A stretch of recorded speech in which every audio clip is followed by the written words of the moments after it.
60 రోజుల్లో ఇంగ్లీష్ నేర్చుకుని అద్భుతంగా మాట్లాడేలా మేం చేస్తాం. వెంటనే స్పోకెన్ ఇంగ్లీష్ క్లాస్‌కి జాయిన్ అవ్వండి.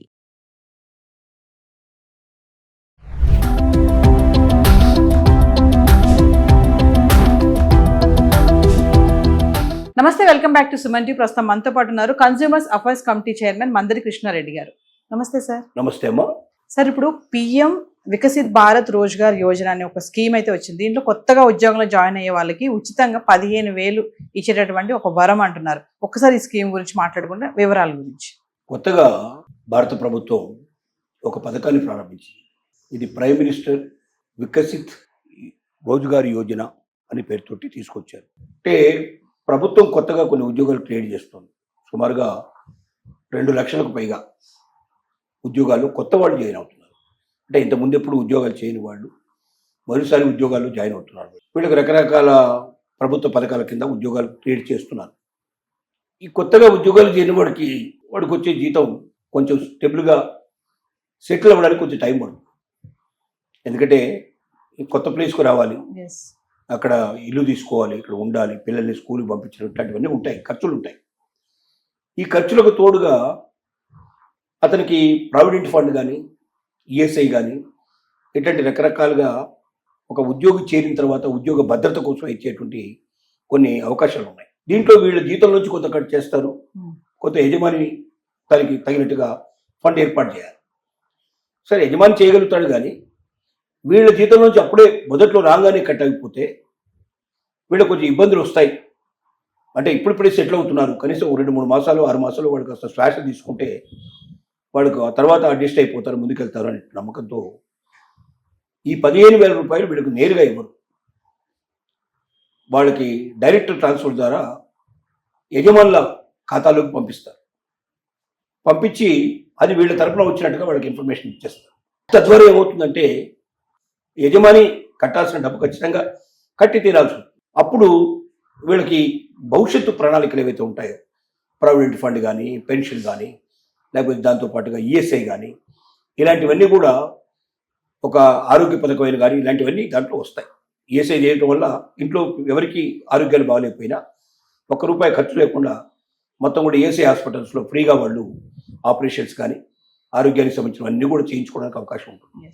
అంటే కుటుంబానికి మేలు జరిగేటువంటి పథకాలు అమలు అవ్వడానికి మొదట్లోనే కొత్తగా ఉద్యోగంలో చేరి అప్పుడే వెంటనే దాంట్లో నుంచి డబ్బు కట్ అయిపోతే మిగతా వాటికి డబ్బు ఉపయోగించడం కష్టం అవుతుంది. కాబట్టి కొన్ని నెలల పాటు డబ్బు కట్ చేయకుండా ఉద్యోగస్తు కట్టాల్సిన డబ్బుల్ని ప్రభుత్వమే స్వయంగా కట్టి మళ్ళీ దాన్ని రిటర్న్ తీసుకోవడం ఇట్లా ఏముండదు.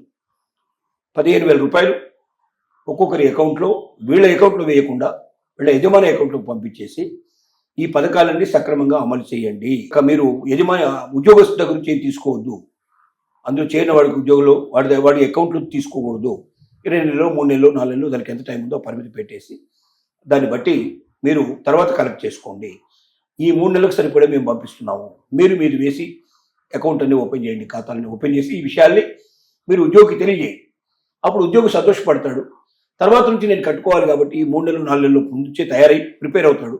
తర్వాత కంటిన్యూగా ముందుకు వెళ్తాడు.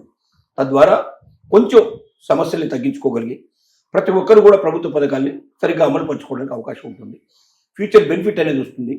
అట్లాంటి బెనిఫిట్స్ ఉండే ఉద్యోగంలో ఇంకా బాగా పనిచేయాలని, ఇంకా గట్టిగా పనిచేసి వాళ్ళకి మేలు జరిగేటట్టు చేద్దాం, ఉత్పత్తి పెంచుతాం అనే భావన కూడా ఉద్యోగికి కలుగుతుంది అనేటువంటి సద్భావంతో ఈ రకమైనటువంటి డబ్బు పంపించి ఏర్పాటు చేస్తున్నారు.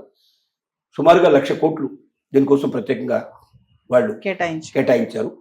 ఇది ఆగస్టు 1 నుంచి అమల్లోకి తీసుకొస్తున్నారు. అంటే ఆల్రెడీ స్టార్ట్ అయింది. దీని నిజంగా కొన్ని 2 లక్షల పైచీలకు ఉద్యోగులకి బెనిఫిట్ కాబోతుంది డైరెక్ట్. అంటే గతంలో కూడా ఇలాంటి చాలా వచ్చాయి కదా సార్ పథకాలు, అంటే వాటికి వీటికి ఏమైనా డిఫరెన్సియేషన్ ఉంటుంది? గతంలో వచ్చిన పథకాలకి దీనికి చాలా తేడా ఉంది. గతంలో వచ్చిన పథకాలు డైరెక్ట్ బెనిఫిట్ ఏదైనా ఉంటే ఉద్యోగస్తులకు బెనిఫిట్ అయ్యేట్టుగా గవర్నమెంట్ చేసింది. ఇది డైరెక్ట్ కాదు, ఇండైరెక్ట్ బెనిఫిట్. అంటే ఓనర్ నుంచి డైరెక్ట్ గా వీళ్ళకి అకౌంట్లోకి రావు, ఇది యజమాని అకౌంట్లోకి పోతాయి డబ్బులు. యజమాని అకౌంట్లో పోతే ఏం చెప్తారు, వీళ్ళ అకౌంట్ సంబంధించిందే యజమాని అకౌంట్లోకి పోయినా కూడా ఉద్యోగికి సంబంధించి కట్టాల్సిన డబ్బుల్ని మేము కడుతున్నాం, ఉద్యోగి పే చేయాలి డబ్బులు. ఒక 3 నెలలు 4 నెలలు దానికి ఆ 15,000 సరిపోయేట్టుగా, అంటే ఉద్యోగాన్ని బట్టి పెద్ద ఉద్యోగం అయితే తక్కువ రోజు సరిపోతుంది, చిన్న ఉద్యోగి అయితే ఎక్కువ రోజులు సరిపోతుంది. ఉద్యోగి కట్టాల్సిన డబ్బులు డైరెక్ట్గా ఆయన కట్టకుండా ప్రభుత్వం ఉద్యోగి తరపున పే చేస్తున్నట్లు లెక్క. ఎస్ దీని ద్వారా భవిష్యత్తు లోపల ఉద్యోగికి అనేక రకాల ప్రయోజనాలు పొందడానికి ఇది ఒక అవకాశంగా మలచబడుతుంది. ఇది కొత్త ప్రయోగం, గతంలో ఉన్న ప్రయోగాల కన్నా భిన్నమైన ప్రయోగం ఇది. సార్, అంటే ఇప్పుడు ఈ పథకం చెప్పారు కదా, దీని అర్హులు ఎవరు సార్? అంటే కొత్తగా జాయిన్ అయ్యే వాళ్ళు అంటున్నారు, అంటే దీనికి ఏమైనా కేటగిరీ వైజెస్ ఉంటుందా? అంటే ప్రభుత్వం ఆల్రెడీ ఎవరికి అందాలో కూడా తెలియజేసింది. ఇంతకుముందు ఎప్పుడు కూడా ఉద్యోగంలో చేరకుండా ఫస్ట్ టైం ఉద్యోగులు చేరుతున్న వాళ్ళు వీళ్ళ లిస్ట్ అంతా గవర్నమెంట్కి వచ్చేసింది ఆల్రెడీ. అంటే వీళ్ళు ముద్రా యోజన అని రకరకాల స్కీములు పెట్టారు. ఆ స్కీముల్లో వీళ్ళు ఈ యజమానులు అనే వాళ్ళు డబ్బు తీసుకొని ఉద్యోగాలు కల్పించారు. అంటే ఇది కూడా గవర్నమెంట్ సహకారంతో జరిగింది. రకరకాల ఇండస్ట్రీ పెట్టగలుచుకున్న వాళ్ళు, కొత్తగా ఏదైనా పరిశ్రమ నెలకొల్పాలనుకున్న వాళ్ళకి ప్రభుత్వం డబ్బు ఇచ్చింది. అంటే మొత్తం కాకపోయినా కొంత సాయం చేసింది. ప్రభుత్వం డబ్బుతో చేసిన వాళ్ళకి అందరికీ కండిషన్స్ ఏం పెట్టిందంటే ఎంతమంది ఉద్యోగులు మీరు అకామిడేట్ చేస్తారు, దాన్ని బట్టి వాళ్ళకి సాయం చేసింది. మేము 10 మంది ఉద్యోగులు అంటే దానికి తగ్గట్టుగానే కొంత డబ్బు ఇచ్చింది. కాదు అట్లా కాదు, మేము 25 మంది, 50 మంది, 100 మంది, 1000 మంది ఉద్యోగులు పెరుగుతున్నా కొద్దీ డబ్బు ఎక్కువ ఇచ్చింది. అంటే ఇది లోన్ కిందనే ఉన్నాయి, ఫ్రీగా ఇవ్వడం ఏం కాదు, లోనే. కాకపోతే 10 ఏళ్లలో 25 ఏళ్లలో దాన్ని మెల్లమెల్లగా తీర్చుకునే అవకాశాలు కల్పించింది. వడ్డీ కూడా తక్కువ వడ్డీ ఉండేట్టు పెట్టింది. కొన్ని చోట్ల వడ్డీ అసలు లేకుండా చేసింది. ఇలాంటి ప్రయోజనాలు కల్పించింది. వీటన్నిట్లలో మొత్తం టోటల్గా 2 లక్షల పైచిలకు ఉద్యోగులు కొత్తగా ఉద్యోగంలో చేరుతున్న వాళ్ళుగా నిరూపితమైంది.